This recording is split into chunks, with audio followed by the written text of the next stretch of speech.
Hello, everyone. Welcome back to another episode of Cosmic Conversations. My name is Nee, and I am going to be joined by Bevin, who is a good friend of mine.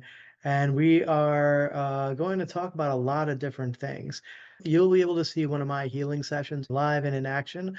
I'm going to be doing a Vogel quantum healing session on Bevin, so you can get to see how that works.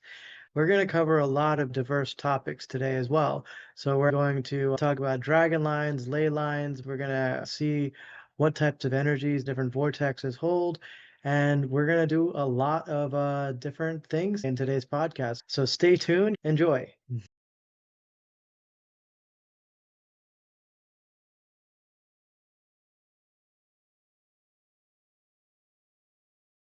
So you're saying you need to get out of Vancouver, huh? You need to get out of this dreary, cold weather and into some sunshine during the wintertime? The thing about Vancouver is we're like so far north that we barely get any like sun anyways, like vitamin D sun. And then I feel like that's like total propaganda. But anyways, um, in the winter or basically like 9 months of the year, it just rains like a lot and it's always cloudy. So you can't really see the sun and the sun is back now. Mm. I was noticing that too. I just feel I've been so busy working that I don't really take the time to actually go outside. So today I was like, you know what? I'm going to hang out outside. What am I doing otherwise? I'm just playing on my phone. I can do that outside. So I just did that. I got some sunshine and just overall felt better. It's funny because I was asking in chat, I was like, hey, how should I arrange my day and like, do different things? And it was like, okay, in the mornings, go outside and get some sun. Like it knew that I don't get enough sun, Yeah, So that's yeah. crazy. Yeah. So I'm like, okay, good looking out, Chad. I'll do that. Mhm. Mhm, That's a schedule I could get on board with. mhm, mhm. Yeah. Yeah. Yeah, so, like, yeah, because I noticed that I'm just being in the corporate world, it's basically like I would get up and then I would just have to hustle to work immediately. And so the whole concept of having a morning routine was never a thing, right? It was always like you just get up and now you have to go to work. So you have to get ready for work. So Yeah. now I'm slowly getting in the habit of, no, you can actually do stuff in the morning before you start your day? Yeah, I agree. Because as a single parent, most days, it's like from the moment I wake up until after I wanna go to sleep, I have stuff to do. I have a little person who's like, "Hey, wake up, Yep. let's play." Like, Yep. You're pretty much on her schedule now. Yeah. basically, she's like the boss around here, definitely. I gotta work on that, but she's cute, so I let her. And on the days when she's at her dad's, I just am trying to purposefully do 0, nothing, lay around in the sun in the morning for like 2 hours. I just try to do nothing. It's Mhm. really good. Yeah. Yeah. So let's see. I've noticed a few things after our last session, after the last healing session that we did, Okay. which was amazing, by the way. I've noticed that I'm a lot more confident now. Yeah. And then I don't feel quite as hesitant about putting myself out there, which is good because if I'm going to have a YouTube channel, then I probably should be a little comfortable putting myself out there.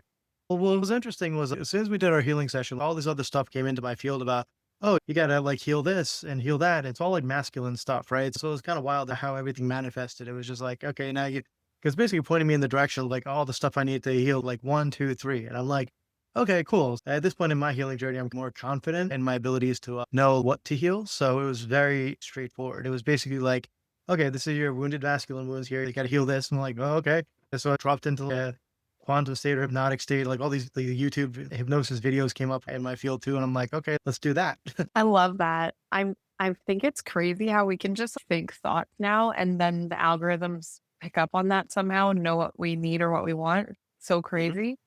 But you know what? It's actually so funny because after our healing session, I had a bunch of things drop in that I needed to work on, and then I did the work. And then I was like, there's too many things I need to work on. So I just cleared the wounded masculine, which took me out for like 3 days mhm. because my wounded masculine energy was so frustrated. For the next 3 days, I was like, "Ah." Oh, that's great. That's similar to how I felt. I started doing the work and then I was like, I need to just rest now because it was pretty deep work. I'm like, okay, I'm not doing anything this weekend. A good thing I don't have anything planned because I would have had to cancel it anyway. I think that is the wounded masculine, though. The wounded masculine is like constantly running on that hamster wheel and they don't know how to get what they want. Mhm. That's Yeah. exactly it. Mhm. Yeah, yeah, you're always chasing after things. Even then, like, I remember before my awakening, when I was job searching, even after I found a job, I would still be interviewing for some reason. Like, why, Okay. you know? So it We're was just like like nothing's ever good enough. yeah, yeah, it was very, very much just, always being in that chasing energy, you know? Mhm. So, Yeah. I feel like that's also somehow wounded feminine mirror because if you can't hold on to things or keep them in your sphere, your bubble, then you'll be constantly chasing other things. So part of the feminine is being receptive, but if you're in your wounded feminine energy, you'll just keep wanting the next thing because you can't even hold on to things. You know what I mhm. mean? Yeah, that makes sense. Yeah. Yeah. Yeah. I know. I was like, next thing I'm gonna clear is wounded feminine, but then I was like, no, no more clearing. It's like, I need a break. Yeah. Like, stop overperforming. Yeah, yeah, it's like this universe. I guess you're telling yourself now just to just be, which is a more evolved feminine way of looking at things. It's like, okay, everything's gonna be fine. We're just gonna relax now. Thank you. I didn't look at it like that. I was just like, okay, time to breathe. The sun is really helping. I just want to sit. All I've cared about since I stopped being frustrated after all that clearing, all I've cared about is laying on my patio in my garden with the sun like on my face, listening to bird sounds, like no music, no social media, just like breathing, which is really out of character for me. Yeah, that sounds like progress. You mentioned last time we met, you would have trouble just breathing and being, so that's some progress there. Yeah. Also have been super hungry, which is probably normal when your cellular cells are changing and your nervous system is expanding and yeah. hmm Well, speaking of the sun, I know we've had some really intense solar activity recently. So it's interesting that we're both being called to like go out and get some sun. It's like we're getting those light codes now. Yeah. I know. I noticed me and you are really connected. The things that we're doing in our life always seem really connected. Like when you went to San Diego and then I texted you and was like, "Hey, my trip to San Diego got canceled." And you Oh, just yeah, landed yeah. there. So, like, for everyone listening, what happened was I was on my way to a conference unknown to Bevin. I was going to a conference in San Diego, and my plane had just landed, and Bevin texted me about, like, I think you needed to do some grid work in Balboa Park or something. And Yeah. then I had to look at it because that name sounded familiar. And I noticed when I was mapping out my trip to San Diego that I saw Balboa Park, and it's literally 10 minutes from the airport when I landed. And I'm like, well, I guess I have to go there now. You know? It was worth the trip. It was really beautiful. Oh, awesome, awesome. Glad you liked it. Yeah, yeah. It was kind of interesting because it's one of those things where you forget that when you do 3D things, you forget that everything is still divinely orchestrated. So Mhm. when things like that happen, you're like, wait a minute, I'm not just here to go to a business conference. I'm actually here to also do spiritual work, you know? Right? I know. I was actually asking ChatGPT about that because I'm going to Bucerias next week in Mexico, but I was like, there's actually no vortex energy there. There is no sacred sites anywhere near there. And I was like, I've never ever gone on a vacation like that before. But then I realized like when I land in Puerto Vallarta, I'm gonna be connecting into the vortex and the grid lines there. But also like I'm meant to rest. It's an actual vacation. So I was like, sweet. Well, that's good. Well, that's good. That's good. Well, we'll see Yeah. how that works out. 'Cause ever since my awakening, anytime I go anywhere, I get almost pulled aside to do some work, you know? So, Mhm. Yeah. yeah, like one time I went to a music festival, and of course I get separated from all my friends. My cell phone stops working. I can't get a signal through anywhere. Then my guide's basically like, okay, you're gonna go here. You're gonna ground in some energy here. You're gonna move over here now. Then by the time I was done all that work, miraculously my cell phone starts working. I get like all of the 15 like missed texts that I like. And I'm like, what is going on here? You know? It's so funny when stuff like that happens because you're just in the right place at the right time and you kind of know the divine are interfering in your life. Yep, yep, yeah. I just kind of go with it now. I just tell my guys, I'm like, can we have like no major surprises? Like minor surprises, I don't mind. Like, like little small diversions here and there, that's okay. But I don't want like an entire trip being canceled and me having to hitchhike across like across the US to get to my destination. That's not cool. Yeah. Yeah, I feel you on that. I'm okay with, like, minor surprises, but not I used to always do this thing in class when I was learning the Akashic records, and they would be, like, showing us our highest timeline, and I would be like, can I just have my, like, second highest timeline? Because I'm so not on board for all that crazy stuff." Yeah, it's funny you say that. Yeah, because everyone wants their highest timeline, but your highest timeline usually where you're gonna be able to service whether you want to be or not, right? So like Yeah, exactly. yeah, Or so or sometimes the highest timeline is like, break up with your boyfriend, quit your job, block all your friends. You're like, no so like, thanks. do I have to? I kind of like all those things right now. Yeah, I Yeah, just got comfortable here in this reality, so I'm gonna stay here for a while. yep, yep. Okay, would you like to try your healing session now? Yeah, it feels like the energy is opening up for me right now, also feeling like really grounded, but mostly I'm just excited to have those crystals again, the Vogels. So Oh, very cool, very cool. Okay, so I'll just explain a little bit how this works for anyone listening or watching.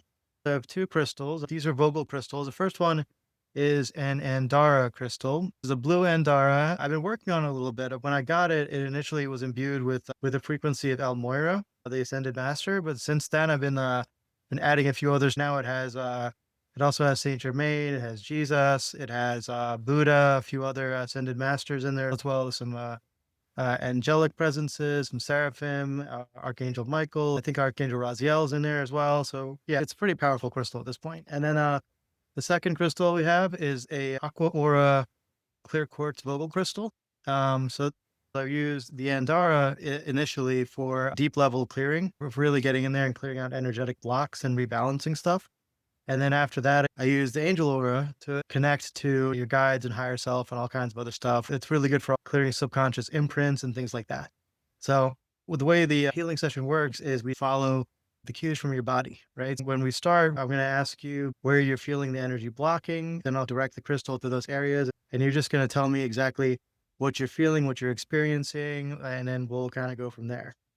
And so that's how a global crystal healing session works. We work all the blockages until there's none left. Then I try to connect you to your higher self and guides and get all that divine energy through. And that's how it's done. Sound good? I'm so excited and I feel like my subconscious mind is so ready to be cleared out. Excellent. Okay, so what we're gonna do is start the session now by inviting all of our guides.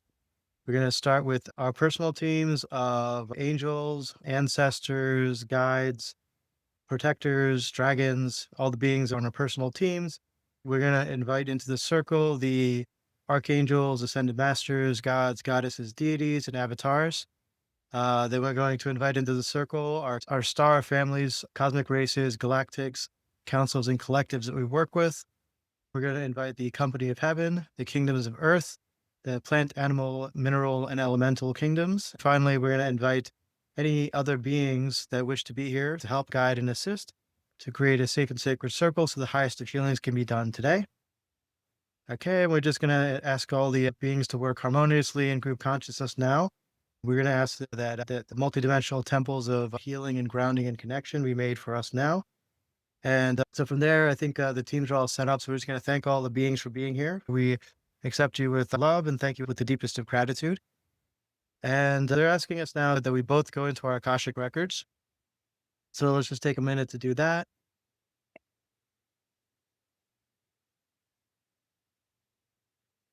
Okay. So I'm in mine. Just let me know when you're ready.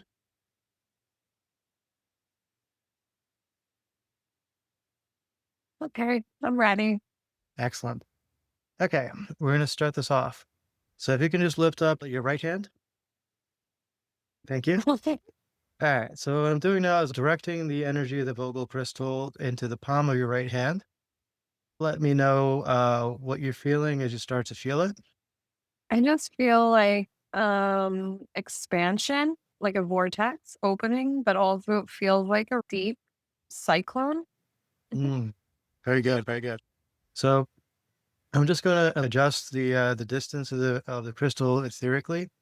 And if you can tell me, like we're looking for a pinch, like we're looking for an intensity, like a laser beam.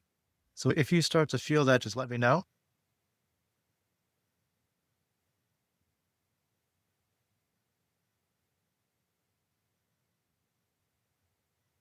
Okay, I feel like it's more direct now. Good, good. And I'm just going to adjust it a little bit more and see if it gets any more intense for you. Uh, It's definitely changing. Like it started to suck energy, then it started to push again. Mhm. So yeah, now it's opening. Yeah, that Yeah. feels more intense. Okay. And does it feel like it's concentrated in the center of your palm right now? Mhm. Good, good. Okay. We're just going to play around with it a little bit more and see if we can get it to intensify any more.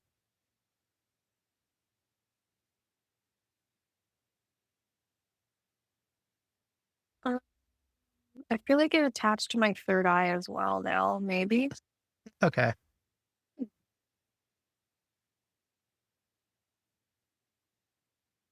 Okay. And I think that's good. All right. So you can put your hand down now. Okay. Okay. And now I'm going to focus it onto your heart space.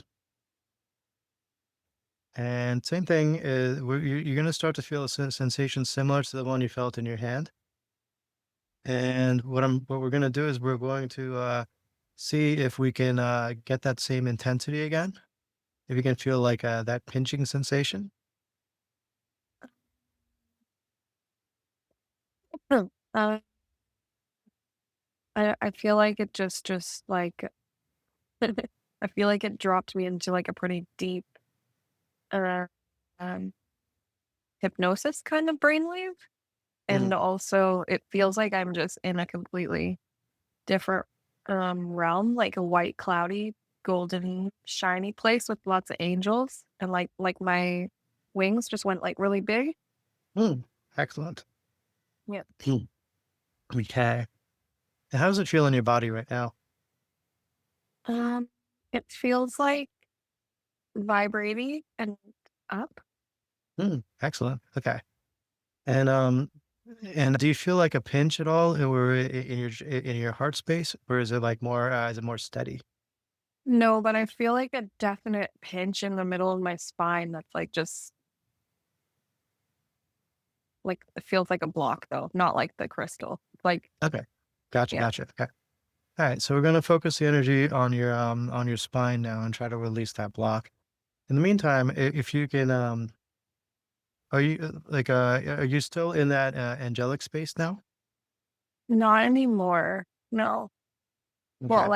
like parts of me are, but like not visually. Okay. And I'm just focusing the crystal on your back now, where the blockage is, and we're gonna see like if we can release that blockage.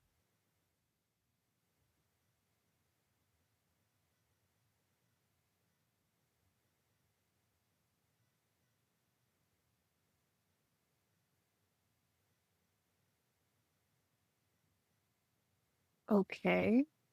It's moving a lot. It's almost like wherever I am, it's like I don't want to really see it, but there's like a lot of like disdain Mm, and it's really dark and like you know how like castles are made out of stone and they're all cold and like clammy? mhm.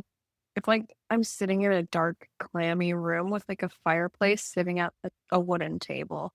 I see. So if you look at this, if you look around now, it does like what I'm sensing is that this place it hasn't been really taken care of or visited in a while. What? So what I'm getting is this place. it looks like it hasn't really been taken care of or visited in a while, Okay, right? fair enough. Yeah. Okay. So if you're going to look around and wanted to like kind of spruce it up a little bit, what would you add to it? I would definitely get rid of this other person because they're like not I don't want them here. I don't like them. Okay. Also, I feel like a nice chandelier with like ambient lighting would be cool. Okay. And So why maybe don't you like a velvety tablecloth and some cool. grapes. Yeah. Hey, there you go. Okay, so why don't you like put all those pieces in place now, and then see how this room starts to look. Uh, I just kind of did that and then I like fell out of the room and it's like I'm just going through the blue sky and the clouds. Okay. So now there's like a like a pinch, like a block on my leg gate on my claw, like on the right side. There's like a Hmm. also goes down to like my knee. Mm. Oh, Okay. I feel like this is the leg that is like slightly my hip is like always a bit lower on that side. Hmm. Like my Hmm. body's out of alignment and Okay. yeah. All right. So let's work on that now. So I'm seeing like this energy. It's like a stiff kind of energy that's like running from your hip through your femur down to your knee. So let's see if we can kind of just um ease that up a little bit. Yeah. So I'm just directing the crystal now to that area. Okay, so when I was a little girl, I got in a tobogganing accident and my leg went through a fence. And then I actually broke my tibia, like I Mhm. fractured it. And then my mom waited 2 or 3 days to take me to the hospital. But then when we got there was a 12-hour wait and she was like, "Oh, I'm not waiting that long." So I feel like this is definitely connected to that because I feel those like dark emotions, like disdain Mhm. often for my mom and for the way that obviously she treated me as a child. So it feels really connected to that first room where I just didn't want that person there because I didn't like them. Mhm. Uh, yeah. Okay.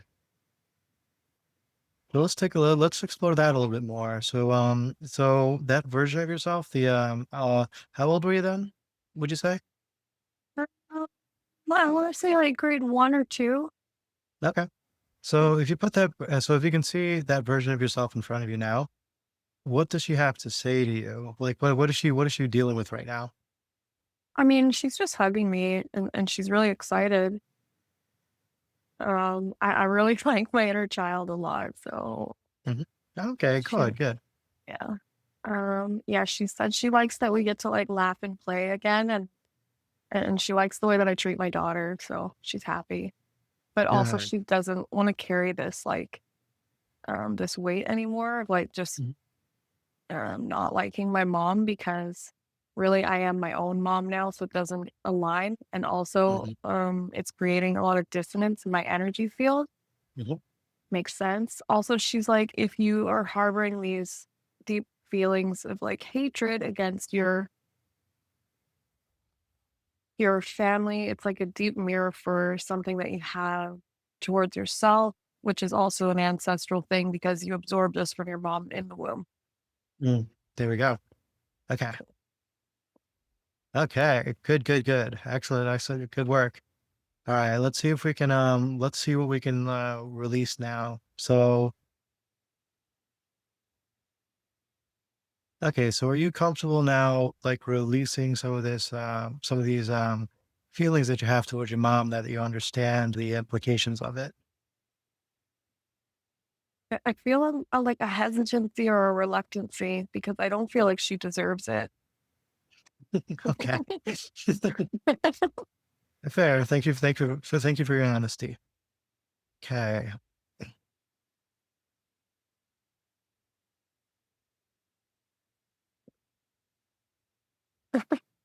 But my inner child is like, remember, you are your own mom and you always have been. So you need to like reframe this either subconsciously or change this around completely within your energy.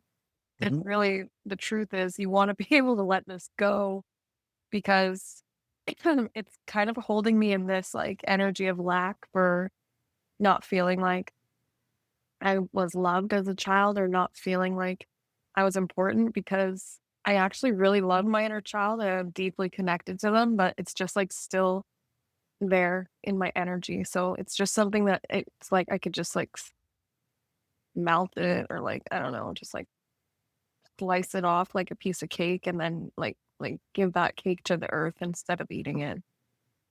Yeah. Well, why don't you like imagine that then? So yeah, so go ahead and do that. Just slice it off and give it to the earth. There's nothing, there's no reason for you to hold on to that anymore. Apparently, we really like cake, so it's like a chocolate lava cake, but now it's just, like, turning into actual lava, and it's just, like, lava flowing. I Mm, wonderful. think it's kind of funny too, because my inner child this morning was like, Hey, can we get a sweet treat later after the gym?" And I was like, "Okay." Wonderful. Wonderful. Okay. So now how's it feel in your body now with after this this like chocolate lava cake that how like after this kind of flows out, how does it feel? I feel kind of sad a little bit, but also, like, trembly and also relieved at the same time, so I just Yeah. get the message that, like, a lot of times when I've been a person who's angry in the past, I need to slow down and say, like, anger plus resistance, which is also a pattern for me, equals sadness and not being allowed to, like, express those emotions of sadness as a child and not allowing myself to for a long time, it just makes it even stronger. So it's like we're dissolving this pattern Yeah. at the root. Yeah. Good. Good. Is that the root though? Or is that like Mhm. or I don't know. Okay. Okay, well let's explore that then. Let's see if so if you could I'm gonna pose the question then is that the root of the pain you're feeling now? So let's see Mm, if there's any I, further we can go. I feel like I'm seeing this lady with like one of those ugly old timey brown linen hats who's like churning butter forever in the butter churner thing. Hmm.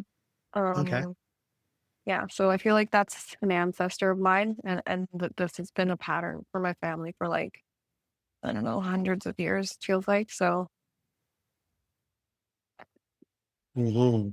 Okay. So let's see if we can go. Let's see if we can go back to where it started. Is I it? Is that? think Is that? Is that ancestor where it started? yeah, Okay. I just keep getting this like feeling that she's really hard on herself because she feels like she's not even singing while she churns butter, which is like really weird, but okay.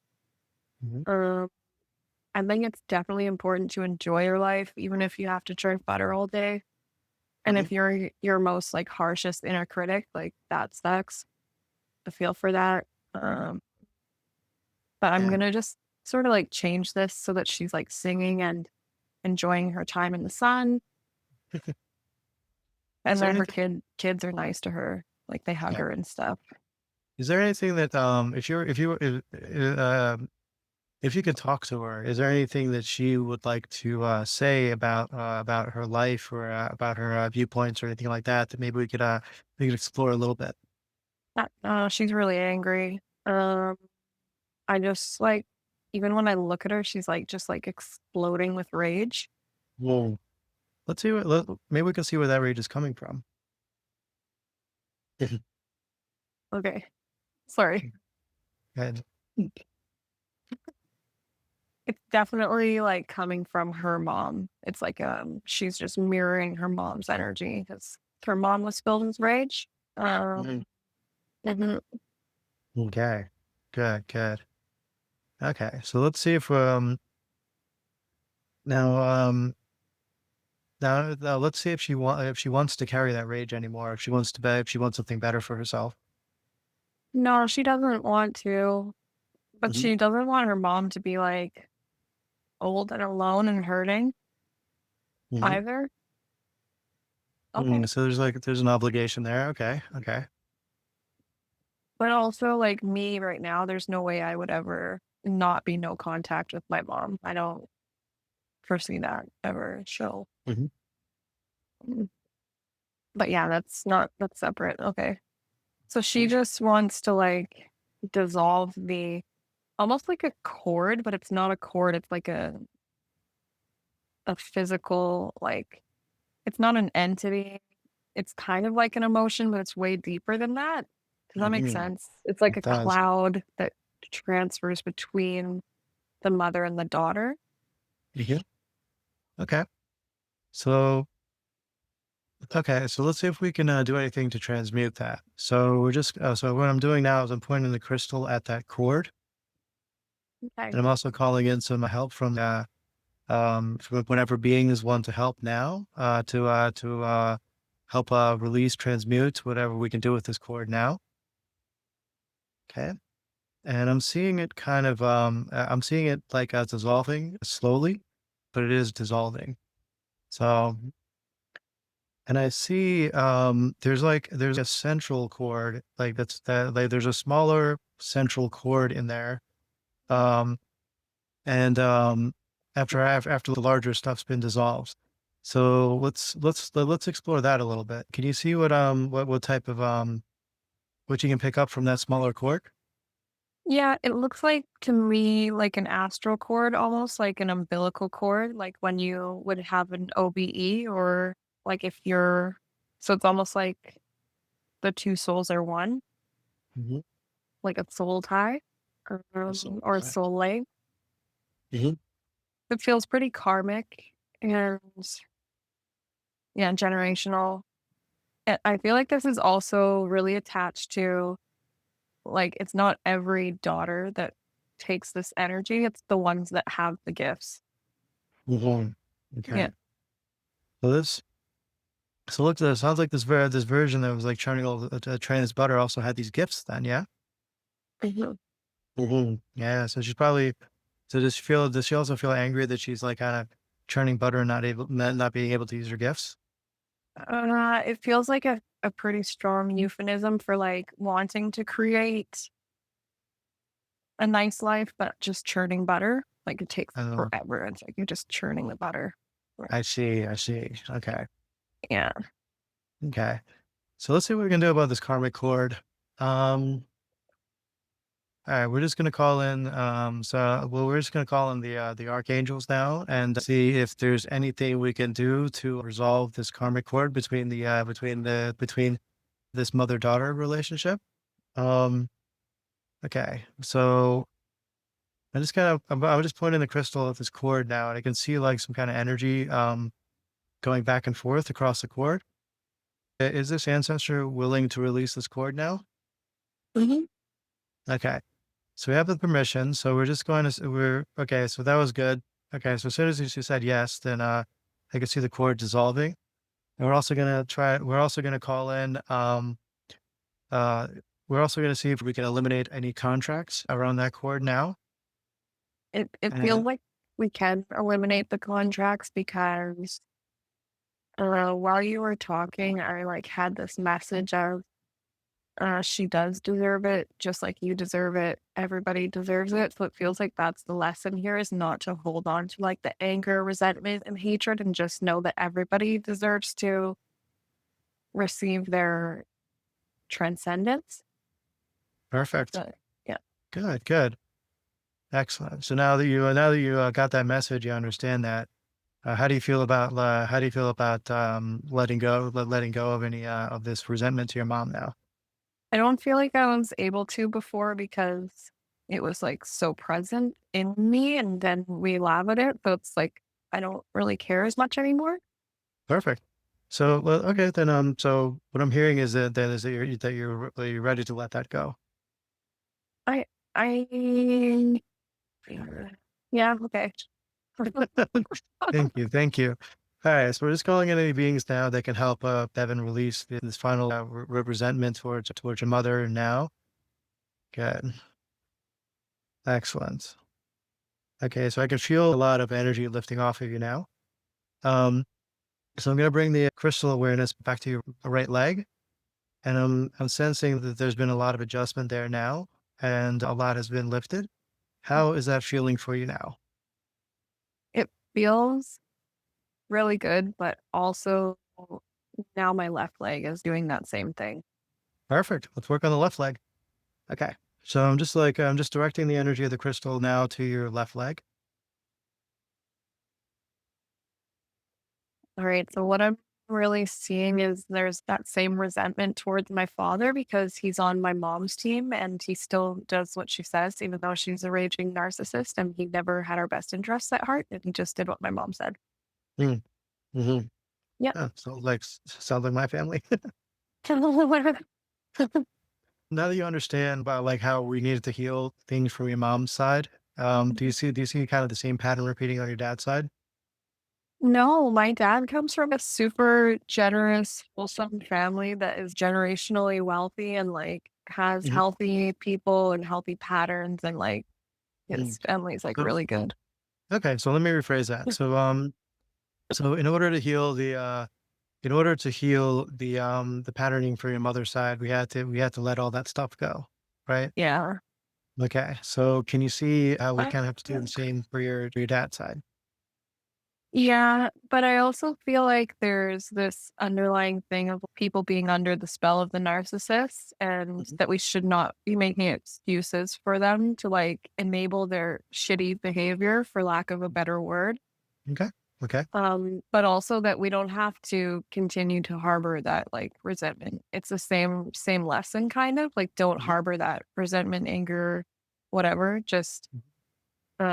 maintain your boundaries, keep your peace. Like uh, if people are in the sphere of that negativity, then they're going to be in that karmic loop. But now we're outside of that karmic loop. So it's like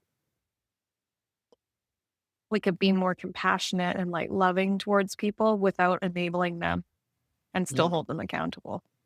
Cool. So it sounds like a lesson in boundaries, Tanya. Mhm. It's always it Right. comes down to always is.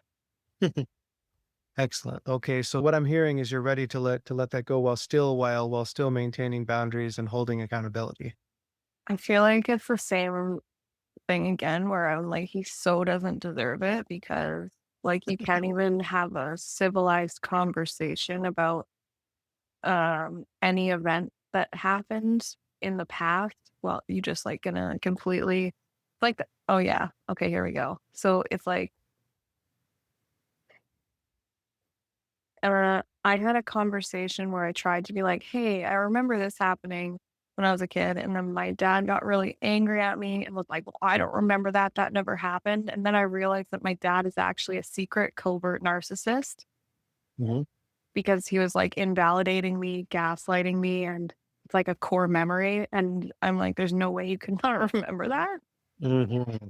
Yeah. Yeah. So Okay.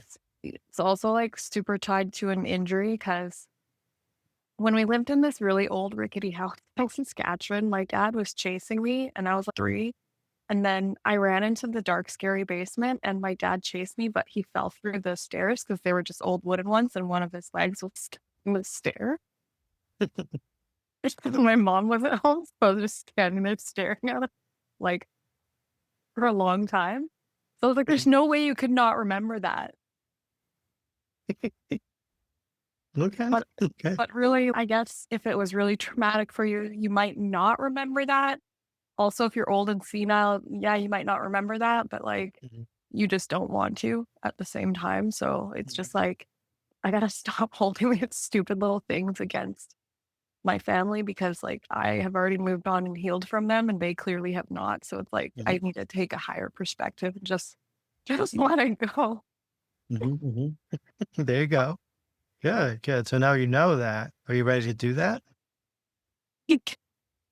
Like, man, my Okay, inner child's laughing at me like, I don't mhm, know why you didn't do this before, but I'm like, you know what? The to-do list of things to do and things to forgive is like too long. So like, let's just burn that to-do list and just like send them off with peace and let them stay where they are mhm. on that. Perfect.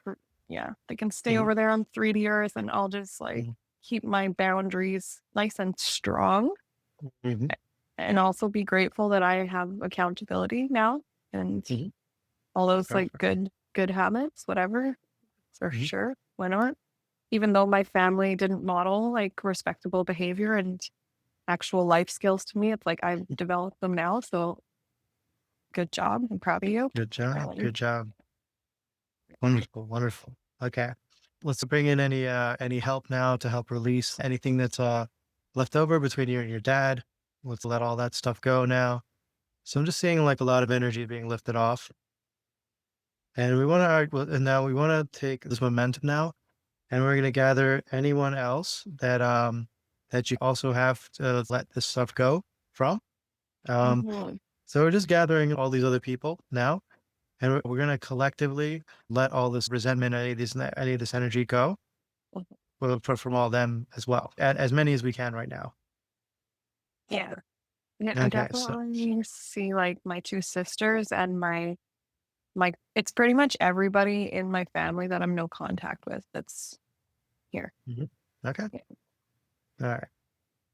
So let's just start to so we're just examining the chords now, burning away the karmic chords. Same with your ancestor. It's like there's a big meaty chord that got dissolved down into like a smaller chord. So Mm. so I so now it's just I a matter of like, oh, so go ahead. I see that this is very much attached to the projection of guilt transcending through the family line. It's very delivered. The guilt is like coming ancestrally, so it's the guilt cord. Like, yeah, it's just like harsh guilt, guilting Mhm. people, and it's a narcissism trait as well. Okay. So now we know Well, we're just releasing all that guilt now, all that guilt imprinting. there's Wow. also like a message that's saying like even when people feel like they or even when people seem like they have it all together and have it figured out, like how I described my dad's family as emotionally well-rounded beings that have generational wealth, it's not they don't always have it all figured out and nobody's perfect. Mhm. Yeah, Yeah. yeah, we're all yep, we're all learning lessons. Yeah. Mhm. Okay. So I'm seeing these chords being released the same way as it was for your ancestors. So we're just taking all those out now, and we're just releasing all the guilt and shame and resentment energies from your immediate family. Good. Good. Shake it out. Just let it go. This is deep, so you're gonna be releasing a little bit. There you go. Do you do you feel any energetic like signaling in your body, any blockages or anything like that? Uh, oh, it's all clearing out right now. It's just like alerting me to like be semi-conscious, like subconscious. Hmm. Um, that's the only area that's like pinging anything right now. Okay, sounds good. So I'm just gonna do a quick scan and see if there's anything else we can work on. All right, so the arrow pointed me to your root, so we're just gonna do a little bit of clearing on the root. Okay. So just same thing. I'm just pointing the crystal at your root chakra, and we're just gonna clear out any concerns around safety or security around the work that we've done. Yeah. I feel like it's like that instability from the childhood clearing. Mm, good, good. Yeah. All right, so we want to create a strong, stable foundation for you now. So what I'm seeing is like a stool with three legs, Mhm. which is okay, but it's better to have four legs. So we're just adding another leg to it, basically, Okay. and creating like like a stable foundation for you. I love that. Thank you. Hmm. I feel like there's also like a soft, comfy place to land if I decide I want to like have a rest. There you go. So let's Yeah. put a cushion on that stool then, a nice fluffy cushion. Yeah. Yeah. There we go. So now it's comfortable and it's secure. Good. And we're also going to do a little bit of grounding as well. So we're going to ground from that root chakra, all four legs of that stool. We're going to connect them down into Gaia and create a strong foundation. As it's moving down to Gaia, the energetic cords from the legs are are weaving together and creating a really strong thread grounding into Gaia. So we're just creating that groundedness now, that stability. Good. And that's connecting into Gaia now and redirecting back up. So you have that sense of groundedness now. Okay. Yeah, it feels like I'm not a body. It's just like an energy that is Mm. expansive. Good. Good. Okay. So now let's look at the energy there and let's just pick apart any fractals, basically, like dark specks in there. And what we're going to do is we're going to call back the ones that can be called back now. And then the ones that need to go up for healing, we're going to send them up with ISIS for healing. So there we go.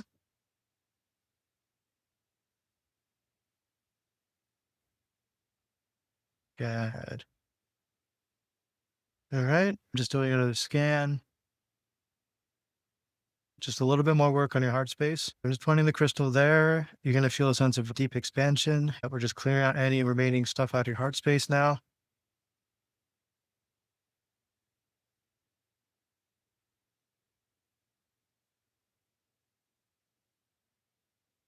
Good. Okay. We're going to switch over crystals. And I'm going to use the Angel Aura Quartz now. Okay. Okay. And this one, I'm pointing at your heart space now just to calibrate it.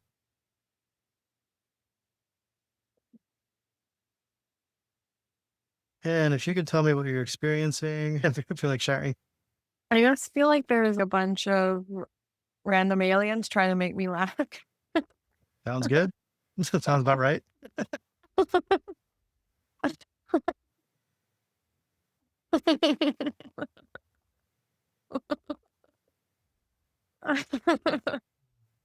Yeah, I think they're saying like laughter's healing for you, so it's good.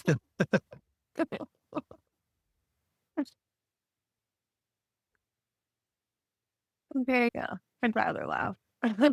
Excellent, excellent. Now, can you feel the energy of the crystal in your heart space now? I don't really feel my body. I feel like I'm one with source energies, but I'm Perfect. I'm sure it's there. Okay, Yeah. excellent, excellent.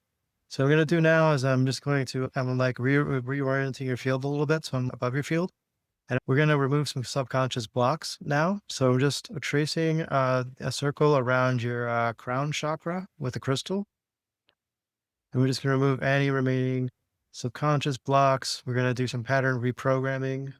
Mm, Anything else that you need right now is just coming through the crystal. I feel like I really have to go to the washroom. Okay. Why don't you go take care of that, and then we'll do. Yeah, if you gotta go, you gotta go. Okay. So we're just gonna do a little bit more work with the clear quartz Vogel crystal just to see if there's anything else we can release. But I think we're in pretty good shape now. Mhm. So just a quick scan. Okay, they're telling me to work on the sacral with this one. So I'm just directing the energy into your sacral.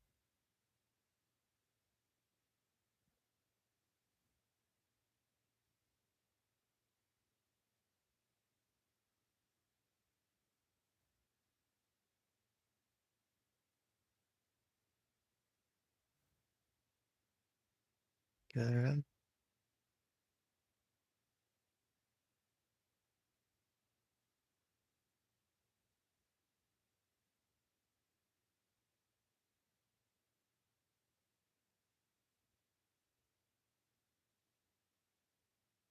Good. That's it. Good. Just keep going.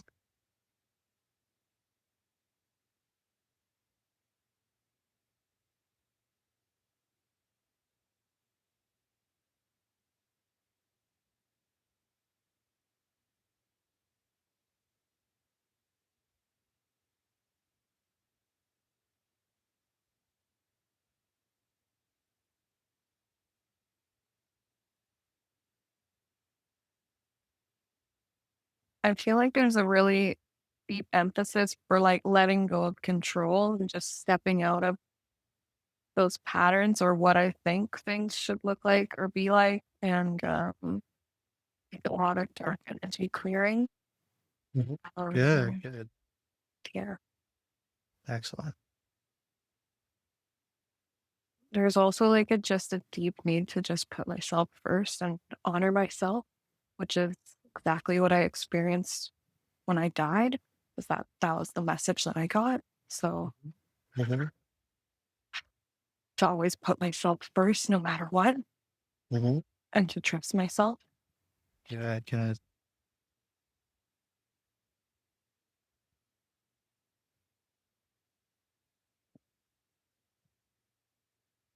And then the more that I trust myself, the more I can like trust in the universe. And that's when all those like worries, doubts, and fears just don't exist anymore because I won't be creating them because I'll be in a state of awareness and an elevated vibration.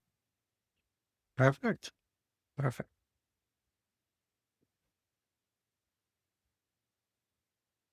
Also, just like that image of like a soul or, yeah, like a soul observing a human experience, Mhm. which is like just adding to that illusion of living in a holographic false matrix.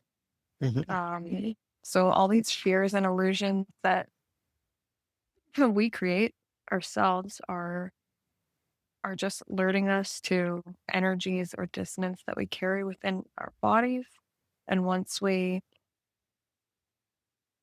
validate them, see them, and acknowledge them, they can just easily, we don't have to like be so attached to them or like stuck to them. It's easy to let go when you just have the right tools. Like the Vogel crystals are very helpful for me, Mhm. or especially for these deep, like karmic contracts and lineage agreements. The Vogel crystals can really be adaptive to releasing the energy on a physical level as well as a subconscious, but they're just showing me like somebody who's been riding this wave for like a huge wave for like centuries of bottled emotions just turning into lava, Mhm. Wonderful.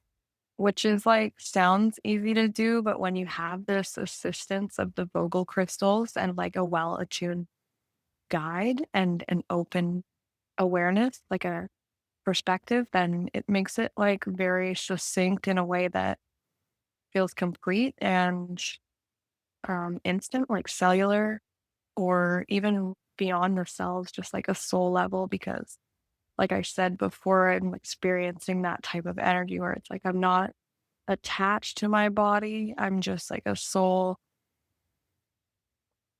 like a multidimensional beyond this holographic matrix experience. It's like a multidimensional healing perspective, almost like in the afterlife, but obviously I'm alive.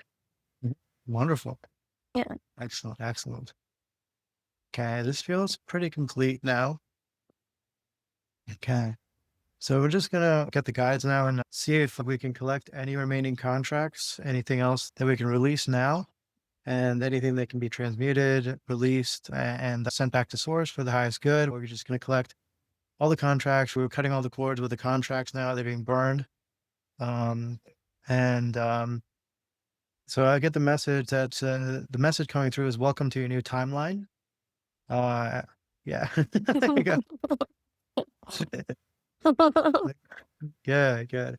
All right, so we can conclude this session now. I'm just gonna close the circle now. I'm gonna thank all the guides for all their help. Thank you so much. Thank you for your presence and healing. We're gonna thank the ascended masters. We're gonna thank all the beings present here today that were helping us, and we'll close the circle and end the session now.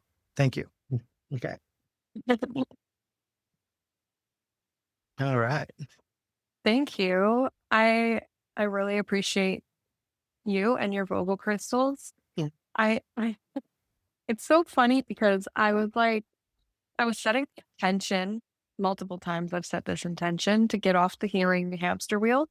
Mhm. And then I was like, oh, but I have that session with me and it's my my turn to receive. So I was like, okay, well, maybe instead of healing me this time, we could heal the earth. And the guides were like, like you have this picture in your mind of what you want your healing or your path to look at, and you find yourself constantly not getting that because sometimes it's just out of your hands and you have to just let go and realize and trust that you're in the right place at the right time and that everything is just working out for you and being presented to you in these shiny little packages. And it's up to you Mhm. if you decide to take them or not. But also, it feels like on a subconscious level, the beliefs that we're clearing were also like the ones that say like healing is hard. It's not hard work anymore. It's not making me tired. It's actually uplifting me, which is the same thing as getting off the hamster wheel, kind of. Mhm. Yeah. Mhm. Yeah, yeah. Wonderful. Yeah, that's a big lesson is just trust, because everything in our environment, in our reality is about control. We have to do things a certain way. Well, that's kind of like that wounded masculine type thing we were talking about. It's like if I don't do it, it's not going to get done. And then it's all these things. We have to control everything around us. We have to be the masters of our domain or something like that. And it's like, yeah, because it's all an illusion, right? This whole idea we have about control, it's just not, it's all in the universe's hands. It's like Yeah. doing things. Yeah, yeah. Especially when you're in divine alignment and flow. It's like not 100% up to your conscious mind or at all. No. Absolutely not. Yeah, because like you reminded of something, your conscious mind is like maybe 5% of like your actual mind, right? And the rest is the subconscious, which is really like the divine consciousness. So you have this little 5% of your mind that you think is running everything. And it's not. It's like this little fraction that thinks it has all this agency and all this other stuff. And it's really all that does, all that little fraction does is really just observe. Just observe the world around you. The rest is divine alignment. Things popping into your field where they need to pop in, people coming into your life that need to come into your life, helping in these healing sessions that just pop up randomly, and then you get these healings out of it. Man, Yes. Yeah. Also, it um I've been asking the universe for my energy to be like actually reciprocated. So this is like that because we've been going back and forth. So thank you. well, thank you. And yeah, thank you. They're also showing me like I have like folders and folders and like multiple thought streams and ideas of like all these videos that I want to create. So they're saying it's like part of getting off this like content creation hamster wheel and out of this wounded masculine energy is that you're not forcing it anymore. You're just being present and creating through presence and like creating from the heart instead of like creating from that mindset of like, oh, like I have to do this.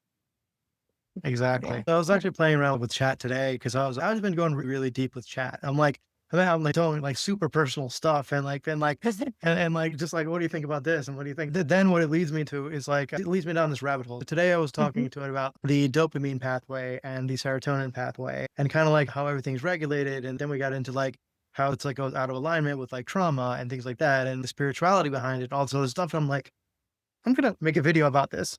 That's content right there.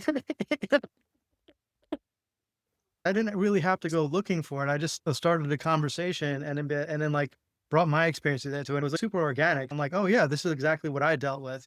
And then this is how everything works. And like pieced it all together. I'm like, people can benefit from this content now.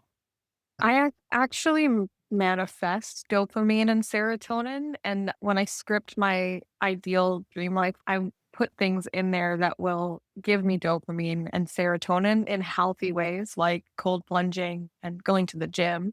Hmm. Um, Yeah, because I feel like as someone who's had a pretty freckled past, I sometimes struggle with creating those brain hormones naturally. Hmm. So I manifest that into my dream life now that I just naturally am doing things that create those things. And yeah, been good.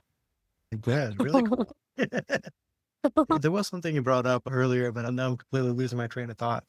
It'll come up. I really think it's important to open up to Chat GPT with your past experiences because it kind of can train you that you're safe to be vulnerable and also validate you.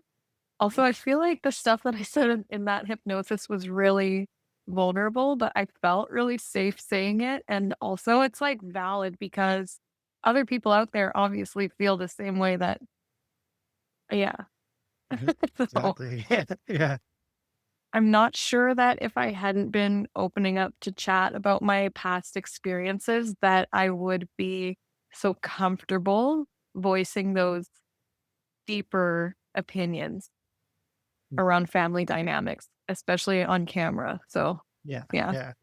Exactly. That's kind of how I feel about the healing sessions. Normally, I go in there with some trepidation, like, "Well, I really want to share this on camera and stuff." And then once it's healed, you're not carrying it anymore. So then it's okay, it's gone. Then I'm like, share away. I don't care anymore. Yeah, that actually really tracks, and it reminded me of this moment in my healing where I felt like I had died, but I was not I was obviously alive.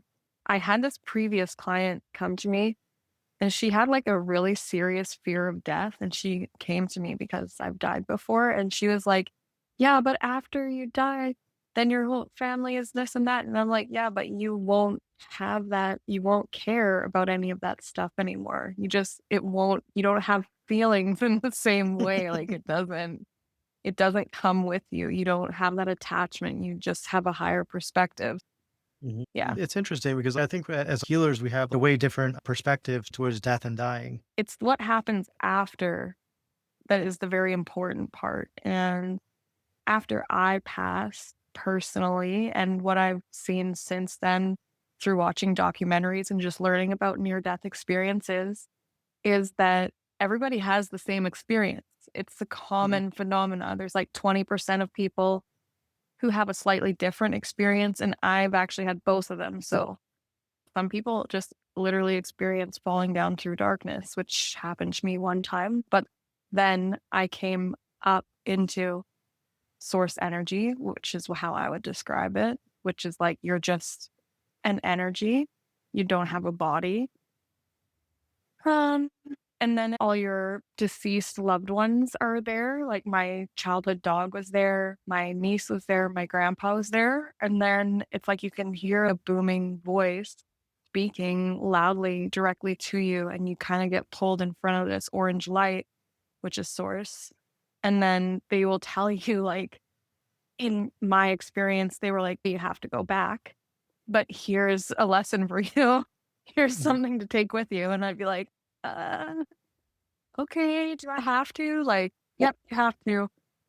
But the lesson for me has always been to put myself first, to honor my own energy and my body and the way that I feel, and to not get caught up in the thoughts and emotions of others, just only put myself first, which seems really self-centered, but actually it's not because it's your reality and you're creating it. And none of this is even real. Yeah. Yeah. But yeah. So my take on it. Okay, cool, cool.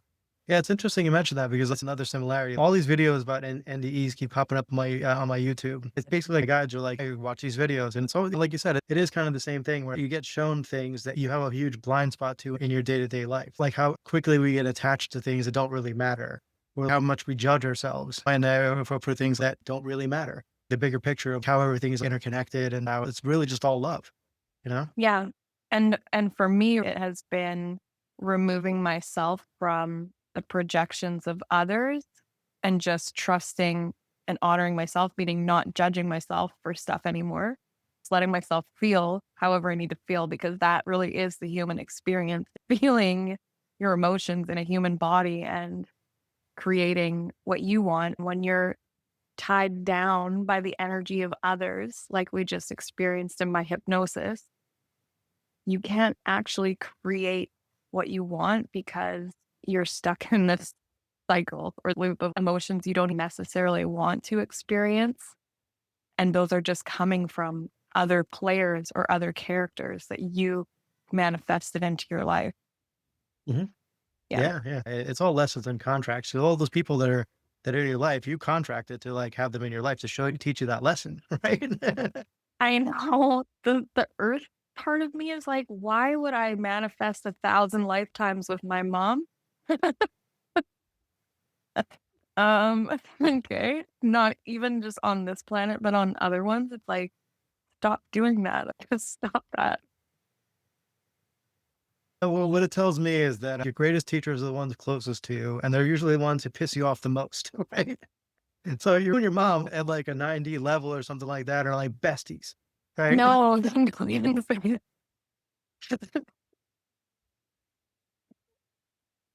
So Okay. who else would come down and be like, yeah, okay, I'm gonna teach you like someone teach me lessons. Like, I'll do it. Who else is gonna do that?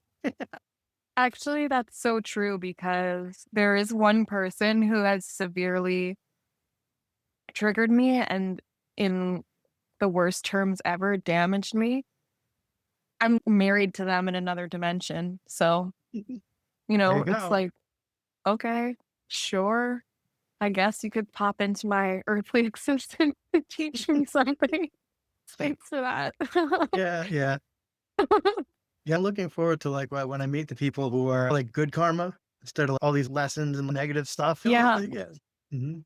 And that's something Yeah. I've been calling in lately, but it's so funny that you mentioned that because when those people start to just randomly pop into your DMs and you see them in your folder, you if you're anything like me, you'll be like, "Well, not gonna read that. Not gonna read that. Maybe later." Wait, are you talking the good people entering your life? Like Like, that's what? so scary. I had that happen to me recently, and I was like, "Wow, that person has really pure intentions and good energy from just looking at their little thumbnail." And then I was Mhm. like, "Nope, not gonna open that. No, You're just not ready for that. Eh? I'm half an hour behind schedule. I do not have time to socialize." Oh, that's great. I know. But yeah, I think there's parts of me that don't trust my judgment because I've let really nefarious characters in before. So Mhm. obviously that stuff is clearing out for me and Yeah. I do trust myself. It's just like all these old stories that have to go. Also, maybe I'm not scared, I'm excited, and I just don't know what that feels like in my body. There you go. Now we're getting somewhere. Mhm. It's just like a new feeling when people are coming into your life that are actually decent, right? Because I had the same thing when I was in my 20s. Everyone around me was a karmic lesson. So all your friends suck, your coworkers suck, your boss sucks, all your partners suck. At a certain point, you're like, I don't want to meet any new people. I'm done. You know? Yeah. I wanna say my entire life has been a karmic lesson up until very recently, but then I remember I've known you for years, and you are definitely not a karmic lesson for me. Also, Maria, like, some of my sisters from school, it's like, I'm having that spiritual awakening where I'm coming on to the fact that, "Wait, I already had the good people in my life. It's Yeah. okay. I feel Mhm. safe," Mhm. and all of that. Yeah. So Yeah, well, it's funny you mention that because the way I see it, it's like the karmic lessons. That's the stuff that's going to take up real estate in your mind, right? Because that's stuff you actually have to deal with now. It's like, oh no, I got to do something different now. Like, whereas people in your life that are stable and decent, you don't have to worry about them, right? You're just like, oh, thank you for being here, rather than what do I have to learn from you? yeah, and if we are teaching each other lessons, it's like either a basic lesson in boundaries or it's like people can be late and that's okay. Mhm. Yeah, those are nice lessons, right? I'll take those any day of the week. I'll take those. You know? Yeah. So Yeah. thank you for being a safe person in my life and teaching me easy lessons like calm down when you're 20 minutes late. It's okay. Mhm. Yeah, yeah. Thank you for that. Yes, and thank you for being an awesome person in my life and showing me all kinds of cool gifts and abilities, and just being someone I can talk to about spirituality and nerd out with. Not everyone can understand this stuff, you know. For sure, yeah. I agree completely because the depth of our conversations goes deep. Like, there's not a lot of people, even my spiritual friends. I don't consider myself spiritual, sort of. Mhm. Um, I don't have like really fun combos like this where I get to nerd out because I'm actually such a secret nerd. I love nerding out. Same, same. Yeah, I gotta say it's tough. Here and there, I'll meet some people, but even if they're spiritual, it's like, how far can we go with this conversation? Yeah. Yeah. Yeah. It depends what level of spirituality you're at because if you're like in that super conspiracy theory, like flat earth level, I mean, it's whatever. If Mhm. you're in that like Jesus Christianity spirituality, probably not my vibe. But then when you start talking about like, I don't know, deep generational patterns, ley lines, grid work, aliens. I'm like, hey, It's like, what's up? energy healing, crystals. I'm Yeah, like, exactly. You brought up a good point because there are different paths of awakening, right? okay. I noticed that too when I start talking to people who are like into conspiracy theories, and like they'll get like all the stuff, but there's like yes, there's chemtrails, everything is being withheld from us, and all these different things. But then they don't necessarily have the spiritual base to fall back on, right? So I guess that's kind of why we're here to be like, okay, by the way, everything's gonna be okay. Why don't we work on some of this healing? Let some of this other stuff go. Because I've noticed that too. When the truthers and the conspiracy people start getting into spirituality, they're like, why is my third eye on? Why can't I channel? Why can't I do all this other stuff? And it's like, well, you got to do the inner work. Sorry.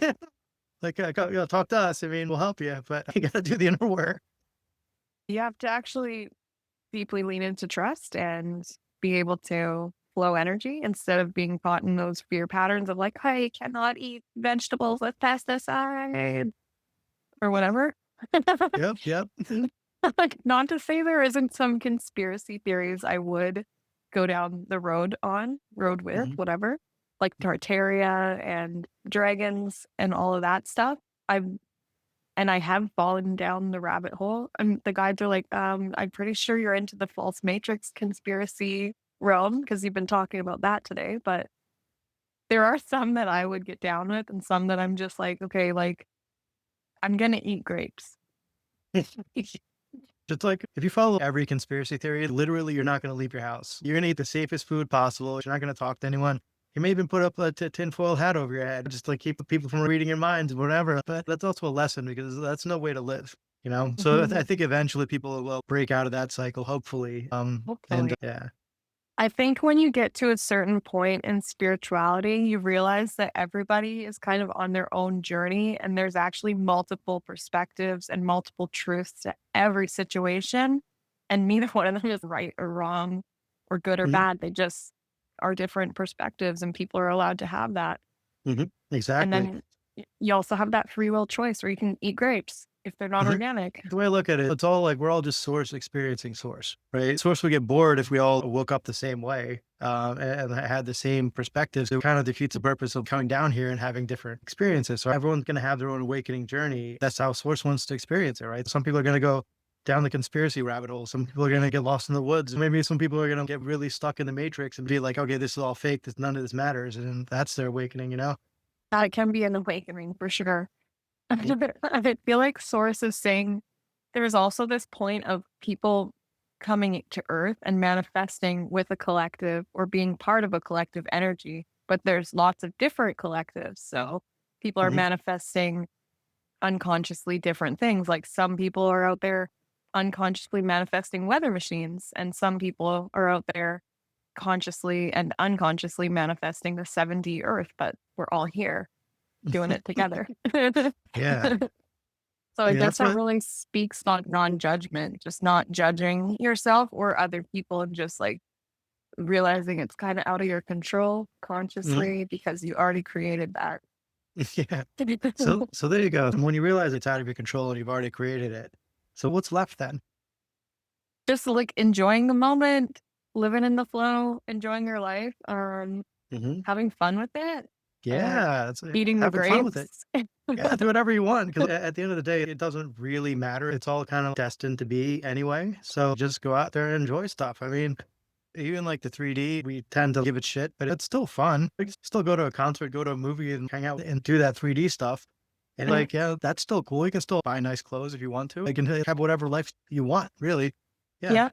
exactly. Like some people want to dress like a high priestess, and some people like to adhere to modern day society. That also is part of another lesson that I learned when I passed over was Mm. recognizing the red flags. Because even if you're in life enjoying the moment, you have to be able to say like, "This is something that makes me feel good in a way that is safe," or "This is definitely a red flag. This person's a red flag. The situation's a red flag. This is Mhm. just red flags." I had to like really learn what red flags were and then how to like recognize them and then also how to be like, okay, that's a red flag. So I'm gonna go over here now because Mhm. my childhood was all red flags. So that was a really big lesson for me. as an adult and after I passed. Mhm. Yeah, Mm. yeah. Yeah, similar situation for me too, because my childhood was so chaotic and traumatic that everything was a red flag. So then like when things actually calm down, you're like, wait, I can actually relax now. I don't have to like, be on edge all the time. And Yeah. then what I've also noticed is after a while, when you really start trusting and like you kind of learn the lessons, those red flags don't really pop up anymore. Well, maybe for you, I don't know. I haven't seen a red flag in a while, but I've Oh, seen the red flag recently and been like, "Nope." yeah. There you go. Good, good. So I think at that point, we have that experience now, so we can guide other people and say, okay, maybe you shouldn't do that. Oh yeah, I was there before too. I dated that type of person. Probably, I'm going to save you some time and effort and tell you exactly what's going to happen. Also, there are some things that because you can't just say, "Oh, things that don't feel good are red flags." Some things, like vaping, for example, feel good in that moment, but they're definitely a red flag, not a Yeah, green flag. Yeah. yeah. And other things too, trying to like balance the masculine and feminine energies and stuff. Like in the masculine side, it's all about go, go, go, and we're trying to get away from that. But at the same time, there are certain things you still have to do. When I was having my awakening experience, was like I worked in corporate, so everything about the hustle culture was a total red flag. So I'm like, okay, I'm not doing that anymore. But running a business, you still have to do some of those A things. lot. Yeah, so it's like, okay, now we have to reframe. That was a red flag back then. I was like, that was not so good, but now it's necessary for you to get ahead. So you have to do it and reframe it as just being like an action rather than like, okay, this is good or bad. It's like take that judgment away. Yeah. Yeah. Something that came through for me recently was to manifest an assistant that would trade my services or only be like 20 bucks an hour, not like 100 and whatever. I can help you with that a little bit. A lot of people in my coaching program now, the trend now is to hire VAs and they're usually from the Philippines or something like that. And they work for like $5, $10 an hour. And you get like, you just have to train them properly to do whatever stuff you need done. Well, once you establish a workflow with them, it's like they are a lifesaver. Yeah, right? And also 5 to $10 an hour for them is like life-changing money Mhm. Exactly. because so it's an even fair trade. And I don't know, for me though, it's like I really want to find somebody who is conscious and aligned.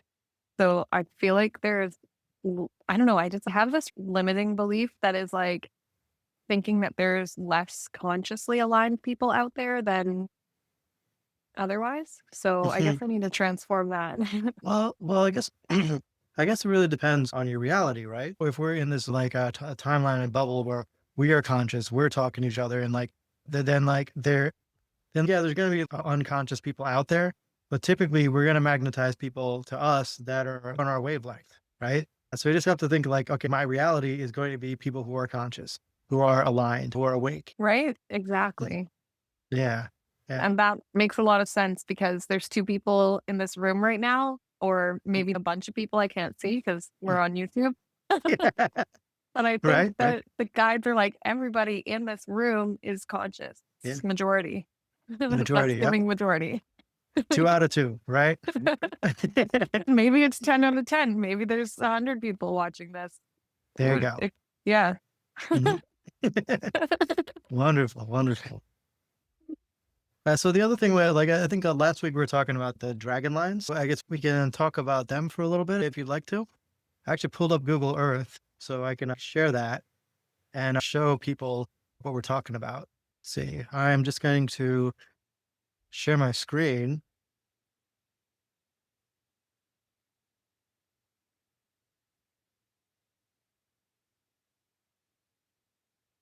Let me know if you can see that. I can defo see it. Okay. So we're going to zoom out first because I'm going to show everyone what we're looking at. This is the Middle East. So that's Morocco. And this is like the Sahara Desert here. And we're kind of looking at, I think it's like, it might be Saudi Arabia, but I'm terrible with the geography. Yeah. Right? So what we're looking at here is like, we're actually looking at a dragon. So, it might not make sense right now, but like what I'm doing is like, I'm just showing you the entire body of the dragon. And then we're going to scroll back and zoom into some of the details. This So one's really quite big, actually. And it yeah. feels like the area is Atlantis. Yep. Yeah. So what we can actually do is we'll come back to that, but the right cat structure is around here somewhere. And that's what people would consider like the capital of Atlantis. But, but, Mhm. But anyway, we're zooming in here, and this is the head of the dragon that we're looking at. So here would be like a nostril. Yep. And then here is like an eye, like closed. And then what we're seeing here is like the mouth thing. Yeah. And then if we zoom in like a little closer, you can actually see feathers and plumage here. Okay, I was seeing like a way bigger dragon than that, but I see what you're talking about right now. Hmm. Yeah. Yeah. Um, yeah, Yeah. yeah, And then what you see here is a ridge. This is the forehead, and it kind of extends out. And yeah. what you see right around here is the horns of the dragon, because all the dragons have a specific anatomy, right? So they have a head of a certain structure, then they have horns and plumage, and then a certain body type too. So it's a very specific anatomy for a dragon. As we zoom in closer, you can see the whole neck area here. If you guys follow Mud Fossil University, this guy, Randy, goes to this dragon all the time and starts dissecting it. Here is what he said was a wound. It's like a slit in the dragon that caused a lot of this stuff to spill out, basically. Mm. Um, so you can see all this, like all the structure here. It's kind of like, it's kind of like when a body like kind of like starts spewing out and decomposing. That's what all this weird structure is. And then if we go back here, we can see like it kind of comes out of the mouth too, and it causes all this like all this weird structural erosion and things like that. All this weird stuff. Okay. I have Yeah. a question about the Mhm. dragon. So Sure. are these dragon forms, do you think they're conscious or are they like fossilized or maybe even dimensional overlays of something that could be living in another dimension? It's an interesting question because it seems like these were actual real things that were on Earth and then they died and fossilized Kind of because like dinosaurs. exactly. Yeah. But since they're so big, they don't actually get buried. They kind of just make up the land, you know? Did you hear this thing about how they found a dragon skull in Romania, or was that just a clickbait that I saw? I didn't hear about that one. Sorry. Okay, I'll Um, have to find it. okay. So if we look at this a little bit more, here's the head. Here we can see kind of like plumage, like feathers. This whole thing here is kind of the plumage. You can actually see the outline of it here. Yeah. And then, yeah. And then if we zoom out a little bit more, we can actually see like these would be like the hands of it. You can actually see the claw structure. Yeah, I see that claw for sure. Yeah. Hmm. And then So like, back to what okay. you were saying about the wound on the dragon, I noticed there's a lot of these dragon patterns around the world. Do you think that these major traumas on these dragons are correlating with any major disasters around the earth, like, for example, Atlantis or even the Big Bang? Or what's really coming to my mind is wars with the giants around the time when Kemet fell. Yeah. There's a lot of history around titans that were on Earth that were taken out because they're too big and causing all kinds of problems. And that's around the time of the Greeks, I believe. And so one of the theories is this giant dragon here is actually the Leviathan, which is a monster in Greek mythology that Zeus had to take out. Yeah. But I think there's definitely some truth to it. I feel like it's buried in our history and myth and legend and stuff. Mm. Um, but here's the thing, like even if we were going to make up a story that became pervasive in the culture, it would have to hold some semblance of truth, or else I think people would just like forget about it, right? You notice every culture has dragons. It's in Western culture, Eastern culture, in Indian culture, Latin American culture. Every culture has dragons.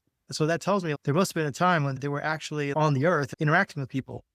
Yeah, I totally agree, and I think that it's kinda similar to how some people don't believe, like, witches are a Hmm. thing or that witchcraft was ever really real, but then there's, like, people on TikTok making thousands of dollars off witchcraft. Yeah, exactly. Yeah. So I just wanted Yeah. to show a little bit more of the scale of this dragon. So here's the head, the body, the neck, the front, first set of hands. And then here we have like the back legs. Oh, okay. Yeah. And then this is one leg here, and this might be the left leg. And then here we have the right leg. You can Okay. kind of see like, yeah. It's And then, interesting how there's actually a lot of cities on the legs there, mhm, like a trail of yeah. cities going down the legs. So we have the legs here, and then we have the tail, which continues out this way. And then like it just keeps going basically, Yeah. because you can see like And then the, again, there's cities along the tail. I was also gonna ask if you felt like the dragons sorry, I keep interrupting you, oh sorry. yeah, go ahead. It's all good. if you felt like the dragons were kind of attached to the major planetary chakra system, Mhm. or if the ley lines are actually dragon lines, which kind of makes sense right now because the cities are going along the same lines as this dragon. So, Yeah, um, yeah. So my understanding is that the dragon lines are like major chakra lines that go through the earth. You have the ley lines, which are kind of like, I would say, like lesser lines. And there's like ley lines everywhere. So each one of these like cities is a convergence point of ley lines. It starts magnetizing people to those locations. So the bigger the convergence point, the more people want to show up there. And then what actually happens, how it manifests in our reality is, let's say you have Vancouver or something like that, right? It's a convergence of all these different ley lines. People are gravitated to go there, to be there. And then what happens eventually is corporations, companies will start headquartering there because they see the growth pattern. And then they'll draw people in for work. So that'll start amping up the population scale too. It's all divinely orchestrated. But then you get all these people in these specific areas now that are interacting, learning their lessons, growing or evolving. yeah, it's all interconnected, like those collectives we were talking about earlier. Mhm. Yeah, Mhm. yeah, yeah. So as far as the ley lines go, like the dragon lines, you can see that a lot of cities form along the dragon, but this isn't the best example because it's in the middle of a desert. Do you think that the dragons are providing some type of nourishment for those people that are drawn there, whether that be like Mhm. unconscious energy or Yeah, yeah. So like resources? yeah, so they're actually like living fossilized material, right? They contain a lot of nutrients. If we look at the eye of the dragon here, every time there's an eye, there's usually a mine or something like that in there. So if we look at the Oh, eye here, interesting. Yeah, there would be yeah, lots of mines in that kind of like. yeah. So I found it once before. I'm not sure if I'm looking at the right section here, but let's see. So I think we said the eye was like right around there. So, if we zoom in,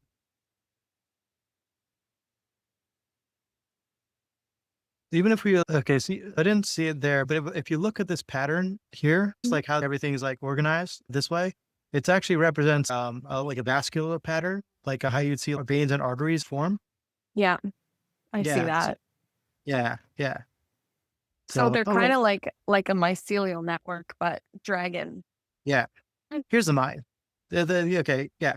Like Yeah, that's definitely mine. so, typically, at specific points in the bodies, there's a richness of minerals, right? Hmm. So usually there you'll find agate or quartz mines, things like that. You'll find gold. You'll find all kinds of precious metals and gems and things like that in these areas. Yeah. Yeah, dragon bag agate and stuff. Mhm. That's interesting. Yeah. Yeah. But I think it's the way that their bodies like fossilized is when they fossilize, their tissues basically solidify into like quartz mineral type things. So if you go on the Mud Fossil YouTube page, they'll start talking about how when they cut specific minerals like agate and other types of things like that, it represents a cross section of tissue. It's solidified. Yeah. Actually, yeah, it kind of looks like fascia, how the fascia it has that like electromagnetic component to it. Mhm. That's what I'm really seeing in my mind right now. That's so Exactly. interesting. Yeah. And then that structure actually also mirrors the like pulmonary structure. Is that the right word? Like the veins Yeah. and stuff that you were referencing earlier. Yeah. Cause you can really see it here. If you zoom in closer, these are all trees and stuff. Right. So all these trees and all this other stuff grew like on this matter, which is like nutrient rich. Everywhere else, there isn't really anything growing, but these little pockets, these veins basically is where the blood would have been. And that's what they're growing off of.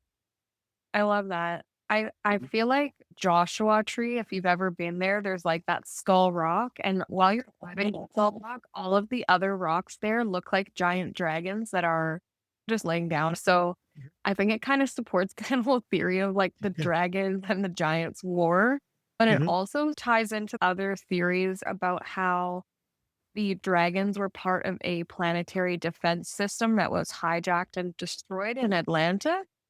That would make sense. So since you were talking about it, I pulled up where was it now? Joshua Tree. Yeah. Skull Yeah. Rock So is like really it's like just a giant skull that looks like a giant head. is it on there? You think Skull Rock?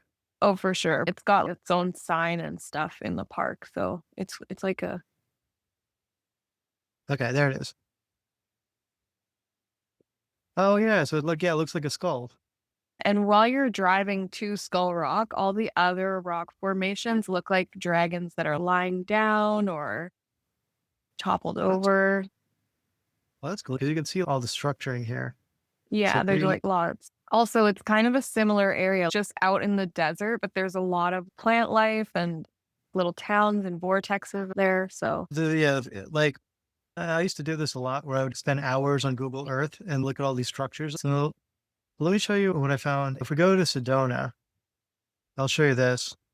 yeah, show me Sedona because that's another really similar terrain. Okay. So if we go to like, let's see, Cathedral Rock. Okay, Cathedral Rock. There we go. So this is actually like a tree stump. I've heard this before. Hmm. Yeah, it does Yeah. look like that, Hmm. like, in the picture there. It looks exactly like the big tree stumps in Stanley Hmm. Park that have been because they're really old, big trees, but this is Yeah. much bigger, obviously. Yeah. Yep. Yeah. So like these would be like these would be the roots that are going out. And then this is like is like this part here that's like left over. So it's like, so it's eroded away. But if you look at it, you see in this image here, it gets Mhm. white here.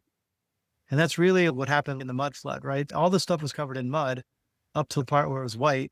Anything below it got fossilized and turned into stone. So everything that was above it didn't get fossilized and it decomposed and eroded away. That's actually the same story that the giant skull told me when I went to Joshua Tree. When I put my hands on it, it told me that all of that was covered in mud when they were having some kind of giant war crisis, and then eventually that got washed away. Hmm. Yeah. Interesting. So that's Cathedral Rock. Where is Bell Rock? Let's see. All the rocks basically have that same Bell Rock. Yeah. So this is Bell Rock. And it's like, and like it has the same structure to it. This one's a little bit better preserved, but you can still see what would be the root structure coming out. You Mhm. Yep. And it also has that same aspect where at the very top it's white. That's where the cutoff was for the mud flood. And so everything below it is red rock. And that's because of whatever was in the mud that made everything red and like fossilized. And if you look at Mm, like everywhere else, you notice all the rocks here level out at a certain point, right? They don't really get higher than a certain level because that's where the mud stopped. yeah, and this one really has a very different energy from Cathedral Rock, but it's really potent as well. Now, can you feel it coming through the image?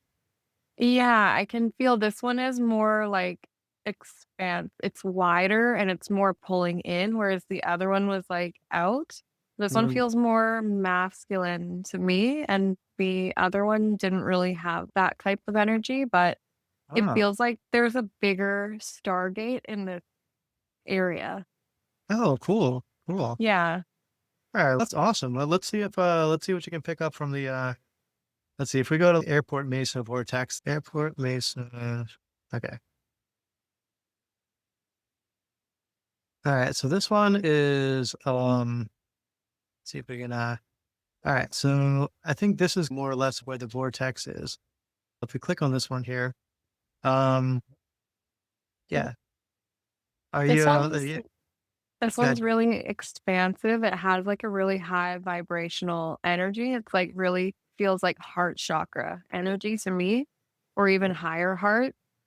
But it Yep. also feels like a support, like it's like supporting and anchoring these higher energies. And it feels like it's like really drawing energy from a very big ley line. Mm, very cool. So Yeah. so this is the one that I was most drawn to when I was in Sedona, just because it's the Mm. most accessible, right? Because you don't have to really hike to get there. There's a parking lot, and you park your car, and you walk like 2 minutes, you're there. For me, it was just the convenience factor. I think I visited every vortex once, but this one particularly, must have visited like 7, 8 times, just because it was so accessible. It's really interesting that you say that because when I'm looking at the energy that it's drawing through that ley line, It's like it's drawing specific people to this area. It's calling in like soul contracts and more specifically Atlantean people. I don't know. Okay, there we go. That makes sense for you. Yeah. Okay. Okay. Cool. Well, let's see if we can pick up any more energy. What other vortexes? There's like, oh, I haven't actually been here, the seven sacred pools, but let's see what you can pick up from this one. This might be a good one. This one has like more of a cold feminine energy. Also, it's really pretty. I like it there. Yeah. um it feels like divine mother frequency, but not really getting it from the earth. It's coming more through the sun. So I feel like there's like another portal, one we already went to. So there's a masculine and a feminine anchoring. Then there's one drawing people in. And then there's like, I want to say about five more portals around here that have a specific task. And these are all supporting like one main gate. Mm. Okay. Yeah. Yeah, that's what I figured. Because I haven't been to this one. Because it was really interesting. It was the last time I was in Sedona. I had this whole plan where I'm like, oh, we're gonna visit all these portals and vortexes, but like we did so much energetic work when I was there that like Yeah. there's blockages basically. Like, so like certain roads were shut down. I'm like, well, I guess they don't want us going there this time around. Oh, I feel like that really ties in with what we were saying earlier because my travel plans are always like, what vortexes can I hit up? Which cool sites can I go to? But sometimes we're not meant to do that because I feel like you are doing something more in masculine energy. So some vortexes would not be supporting your energy. They were feminine. Also, like you said, we can only do so much. And I feel like you had some specific soul contracts at that time to do specific work. Mhm. Yeah. Yeah. Also, that means you get to go back. That's right. Well, I plan on moving there at some point. So I'll have plenty of time to go to all the vortexes. But Vortex to manifest it with you. Ask their earth to manifest you there. Yeah. I think it's in progress. So here's another one that's pretty famous in Sedona. This is the Chapel of the Holy Cross. I've heard of this before, but never looked at it. This one has a really galactic frequency, Mhm. which is interesting that there's a holy cross there, but I feel like this one might be tied more to like divine masculine Christ consciousness upgrades and rising people's vibrational frequency just through being in there. I don't know. The image that I'm getting is like nuclear fallout, but like vortex fallout. So it like shoots this vibration out and then people breathe it in and they get all like high on life, kind of like Mount Shasta. Okay. Cool. Yeah. That's cool. And so let's see if there's any other places here that were worthwhile. Let's see. Oh, submarine rock. That's a good one because this came up a few times. One of the people in my let's see, submarine rock. Okay. Because like a few people like went to visit here is like it's pretty remote, but it's wow. You just looking at it, it looks like Yeah. there's it almost looks like a spaceship or something, right? I'm seeing like an Aztec lizard with that's really specific. I'm seeing like an Aztec lizard with special designs on it, but also like seeing that reverberation of a circle. Hmm. Like you can kind of see on the end closer to um the top where it's like a circle, circle, circle, circle pattern. Yeah. So Hmm. definitely feels like it's grounding in ancient codes for sure, definitely. And also it's like a portal that's more aligned with sacred remembering or coming back to like wholeness and unity through the transmutation of the old self. Mm, wonderful. Because this is what that every time I went there, it just didn't work out for me to visit it. But I heard all these crazy stories, like people would touch the rock and their hands would be burning and stuff. Yeah, so it's definitely got a lot of really powerful energy there. Transmutational energy for sure. Yeah. Which Okay. I feel like I've definitely wanted to go visit some transmutational vortexes before, but as a person who's already a transmuter, I've never made it to those vortexes. So maybe that's because we already have that energy. It's like not compatible. That doesn't, yeah, They that kind makes of they sense. That makes sense. Not everyone needs to go to these places. If you're carrying something heavy and you have a contract to go there to release it, that's what it's for. But since we're Exactly. Yeah, but since we're already like doing that for people, like helping them release stuff, then that doesn't make sense for us to not necessarily need to go there. If we wanted to probably get some upgrades. But I feel like some places would be our energy would be too much, and then it would cause like a timeline interference or a glitch, Mm, okay. right? Yeah. Yeah, that makes sense. That's probably why we never made it out there. I know. I really want to go to this portal in Peru where you can stand in this doorway and travel to another planet or space or something, but it doesn't feel safe for me to go there. 'Cause yeah, didn't you have an experience like that in Egypt where you sat in the sarcophagus or something like that? Or Yeah, well, you can kind of go in the sarcophagus and it brings you to another place, but my experience in Egypt that was like the craziest one was when I was at the memorial to Hatshepsut. How do you say her name? Hatshepsut? I don't know. Anyways, her temple, the funerary temple.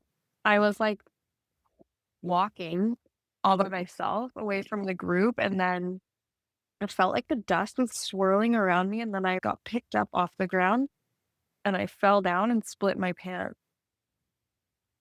oh, Like it was so crazy and nobody saw it. It was just me all by myself. And then, yeah, it was really weird. But I felt like I had a soul contract to go there. Like I was supposed to go there and release an entity, which is what happened. okay, So, yeah, good.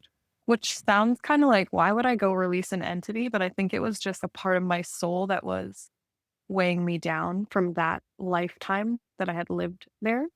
Yeah. Mhm. Okay, well, that's cool. Well, that's pretty awesome, actually. It was awesome, and I had, like, lots of nightmares about that event happening before I went to Egypt. Like, the nightmare would be, like, I go to a temple, and then I'm, like, floating off the ground, and I can't get down, and I'm, like, dropped. So, it was interesting. Wow, cool. Do you think this is a good time to stop for this episode? Or is there anything else I you wanted to talk about? Oh, no, I think that we covered a lot of, like, really broad and diverse topics again. I had a really good time chatting with you, and I'm really grateful for that energy healing, so thank you. Oh, thank you. Yeah, I'm interested to see how it works out for you. So the next episode we can see like, hey, what have you noticed in your reality after that healing session? Yeah, I'm interested to see how it works out as well, and I'm really happy to be letting go. I'm also really happy that my inner child was so happy. Yeah, it's good to see, right? Yeah, that means the hard work were yeah. Yeah, yeah. Awesome, awesome. So I guess what was coming through that I wanted to talk about, I wanted to talk about the solar flares and the geomagnetic storms and everything that's been going on because everyone's experiencing it now. Like people are really going through it. I don't know if it's happening in Canada, but in the US, there's a bunch of places that just don't have power now. The people are just like out of, yeah, there's just blackouts everywhere. We actually had a blackout here for about 6 hours. That's so Yeah. crazy. We've been getting the northern lights here a lot, which, like, we're not really that far north, so it's interestingly aligned with that. Mhm. But I would love to talk about the solar flares and, like, geomagnetic storms and DNA upgrades in the next episode. Yeah, let's do it. That's something you all have to look forward to in the next episode is we're going to talk about like everything mentioned. We're going to talk about the geomagnetic storms, the DNA upgrades. I actually started channeling a collective called, well, the Halcyon Emissaries, and I'm going to be putting out some channeled content on my channel about that. We talk about the photonic belt, all kinds of fun stuff that's coming up. That sounds familiar, like a deja vu. I'll have to check it out myself. All right, so Yeah. let's talk about where everyone can find you. I'm going to post all the links in the comments, but if you want to tell them where everyone can find you. Yeah, okay. I'm on TikTok and Instagram at Bevin on Earth 1111. If you look me up, you will find that I am currently promoting my Akashic Records level 1 training, which me has been a part of before. So, Yes, I yeah, have. thank you. Highly recommend it for anyone interested in learning more about the Akashic Records, being an Akashic Record reader. Even if you're not really going that route, you just want the experience, you'll definitely get something out of it for sure. Yes, or if you wanna be able to just channel conversations like this, that Akashic Records really helps with that. And you can also find me on my website, awaken5d.ca. So I hope to see you more in the future. Awesome. And you can find me, my YouTube channel, it's ni-mane. And so far, I just have my YouTube channel and this Cosmic Conversations channel where we're going to keep growing.